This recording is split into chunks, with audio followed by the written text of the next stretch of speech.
তোমার পরিশ্রম, তোমার বছর, তোমার যৌবন সব শেষ। 2014 থেকে 2024 এই দশক ছিল তরুণদের প্রতিশ্রুতির দশক। Digital India, start up India, দুয়ারে চাকরি। আর সেই লাইনের নাম কি জানেন? সেই লাইনের নাম হলো অপেক্ষা, যেখানে স্বপ্ন ধীরে ধীরে রং হারায়। যারা একসময় শিক্ষক হতে চেয়েছিল তারা আজ হয়তো অ্যাপে খাবার ডেলিভারি করছে। কেউ নিজের স্বপ্নের সঙ্গে সম্পর্ক ছিন্ন করে দেয়। এটাই সেই মুহূর্ত যেখানে একজন তরুণ বেঁচে থেকেও ভেতর থেকে নিঃশেষ হয়ে যায়। এখন প্রশ্ন, এই প্রজন্ম কি পুরোপুরি শেষ? না, একদম না। AI, digital platform, freelancing, content creation এগুলো নতুন দিক। যদি সরকার ও সমাজ মিলে সঠিক দিশা দেয় তাহলে এই প্রজন্মই হতে পারে নতুন ভারতের মেকার প্রজন্ম। একটা প্রজন্ম যারা রাষ্ট্রের সবচেয়ে শিক্ষিত, সবচেয়ে আশাবাদী। তাদের হাতে নেই দিক নির্দেশ, নেই সুযোগ, তারা দেশের ভবিষ্যৎ। কিন্তু আজ নমস্কার, আমি হিরণময়, আপনি দেখছেন কোচ ডিজিটাল। একটা সময় ছিল আমরা সবাই শুনতাম পড়াশোনা করলে জীবন গড়ে যায়। আজকের প্রজন্ম সেই কথাটাকেই প্রশ্ন করছে। ডিগ্রি আছে, জ্ঞান আছে, পরিশ্রম আছে, তবু নেই সুযোগ, নেই স্থায়িত্ব, নেই ভবিষ্যৎ। এটাই আমাদের সময়ের সবচেয়ে বড় ট্র্যাজেডি।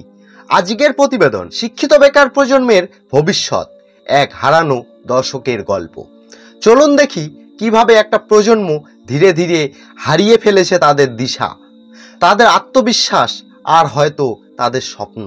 2014 থেকে 2024 এই দশক ছিল তরুণদের প্রতিশ্রুতির দশক। Digital India, start up India, দুয়ারে চাকরি, প্রতিটি পরিবারের একজন কর্মরত। এসব স্লোগান শুনে শুনে একটা প্রজন্ম এগিয়ে গিয়েছিল। কিন্তু বাস্তবে কি হলো? যুব বেকারত্বের হার প্রতি বছর বেড়েছে, রাজ্যের চাকরির পরীক্ষা আটকে গেছে আদালতে, আর প্রাইভেট সেক্টর সরে গেছে বিনিয়োগহীনতার কারণে। আজ পশ্চিমবঙ্গে সরকারি হিসেবে বেকারের সংখ্যা প্রায় 70 লক্ষের বেশি, আর প্রতি বছর হাজার হাজার শিক্ষিত তরুণ নতুনভাবে যুক্ত হচ্ছে সেই লাইনে। আর সেই লাইনের নাম কি জানেন? সেই লাইনের নাম হলো অপেক্ষা। অপেক্ষা ফলাফলের, অপেক্ষা ভবিষ্যতের। এ রাজ্যে এখন প্রায় প্রতি 4 জন গ্র্যাজুয়েটের একজন বেকার। বিশ্ববিদ্যালয় বেড়েছে, কলেজ বেড়েছে, ডিগ্রি বেড়েছে, কিন্তু কর্মসংস্থান বাড়েনি। একজন ছাত্র 22 বছর বয়সে গ্র্যাজুয়েট, 24-এ মাস্টার্স, 26-এ বিএড, তারপর 27-এ প্রথম চাকরির ফর্ম, আর 30-এও হয়তো কোনো উত্তর নেই। তারপর শুরু হয় এক মানসিক ক্লান্তি, যেখানে সকালে কফি নয়, খবরের কাগজে চোখ যায় নতুন চাকরির বিজ্ঞপ্তি খুঁজতে। এই সময়টাকে কেউ বলে কেরিয়ার গ্যাপ, কিন্তু বাস্তবে এটা এক হারিয়ে ফেলা সময়, যেখানে স্বপ্ন ধীরে ধীরে রং হারায়। প্রতিটি সরকার, প্রতিটি দল একটাই কথা বলে, আমরা চাকরি দেব, কিন্তু প্রতিশ্রুতির চেয়ে বড় হয়েছে নিয়োগের মামলা আর দুর্নীতির খবর। শিক্ষক নিয়োগ থেকে গ্রুপ সি, গ্রুপ ডি, একটার পর একটা মামলা, প্রতিবাদ, আদালতের নির্দেশ। হাজারো মেধাবী ছাত্রছাত্রী দিনের পর দিন রাস্তায় বসে আন্দোলন করছে, কারণ তাদের কষ্ট শুধু চাকরি না পাওয়া নয়, বরং অন্যায়ভাবে বঞ্চিত হওয়া।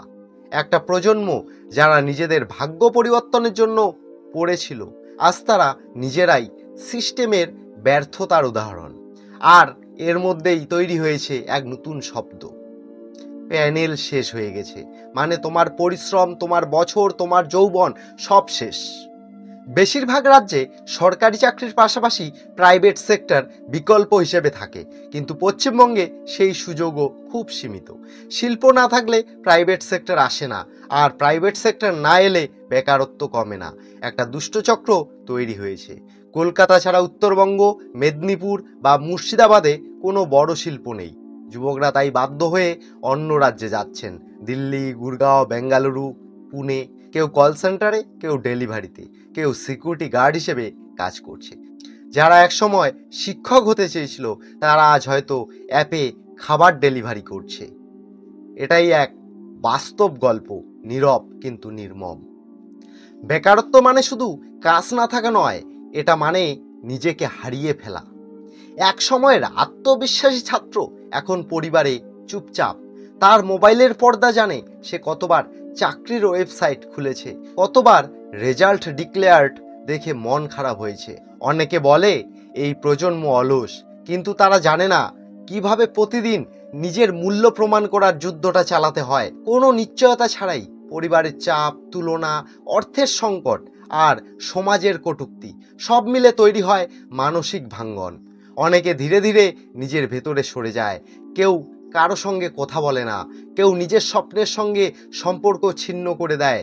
এটাই সেই মুহূর্ত যেখানে একজন তরুণ বেঁচে থেকেও ভেতর থেকে নিঃশেষ হয়ে যায়।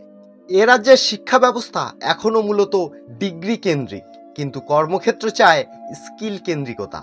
আজকের চাকরি শুধু জ্ঞান নয়, প্রয়োগ জানার ক্ষমতা চায়। তাই হাজারো ডিগ্রিধারী তরুণও কাজের বাজারে পিছিয়ে পড়ছে। সরকারি উদ্যোগ যেমন স্কিল ইন্ডিয়া, দুয়ারে কর্মশিক্ষা সবই ভালো উদ্যোগ, কিন্তু সেগুলো বাস্তব স্তরে পৌঁছচ্ছে না যথাযথভাবে। এখন প্রশ্ন, এই প্রজন্ম কি পুরোপুরি শেষ? না, একদম না। AI, digital platform, freelancing, content creation এগুলো নতুন দিক। যদি সরকার ও সমাজ মিলে সঠিক দিশা দেয়, তাহলে এই প্রজন্মই হতে পারে নতুন ভারতের মেকার প্রজন্ম। কিন্তু দরকার সুযোগ ও বিশ্বাসের পরিবেশ, যেখানে চাকরি শুধু প্রতিশ্রুতি নয়, সম্মানের প্রতীক। স্বচ্ছ নিয়োগ ব্যবস্থা, প্যানেল বা সুপারিশ নয়, যোগ্যতার ভিত্তিতে নিয়োগ। স্থানীয় শিল্পে জোর। উত্তরবঙ্গ, জঙ্গলমহল, সুন্দরবন, প্রত্যেক এলাকায় ছোট শিল্প অঞ্চল। মানসিক সাপোর্ট সিস্টেম, কাউন্সেলিং ও কেরিয়ার গাইডেন্স বাধ্যতামূলক করা। স্কিল ট্রেনিং প্লাস ইন্টার্নশিপ, যাতে পড়াশোনা শেষের পর সরাসরি কাজের যোগসূত্র তৈরি হয়। এই পরিবর্তনগুলি না হলে আরও একটা প্রজন্ম হারিয়ে যাবে, আর তখন এই দশক শুধু হারানো নয়, অপচয় হয়ে যাবে। একটা প্রজন্ম যারা রাষ্ট্রের সবচেয়ে শিক্ষিত, সবচেয়ে আশাবাদী, তাদের হাতে নেই দিক নির্দেশ, নেই সুযোগ। তারা দেশের ভবিষ্যৎ, কিন্তু আজ নিজের ভবিষ্যৎটাই ঝাপসা দেখছে। এই প্রতিবেদন তাদের জন্য, যারা প্রতিদিন সকালে উঠে ভাবে আজ হয়তো কোনো ফলাফল বেরোবে, আর রাতে ভাবে আগামীকাল আবার চেষ্টা করব। এই চেষ্টাটাই আমাদের আশার শেষ আলো। আমি হিরণময়, আপনি দেখছেন কোচ ডিজিটাল। কারণ এই লড়াই শুধু চাকরির নয়, এটা আত্মসম্মান, ভবিষ্যৎ আর প্রজন্মের পুনর্জন্মের লড়াই।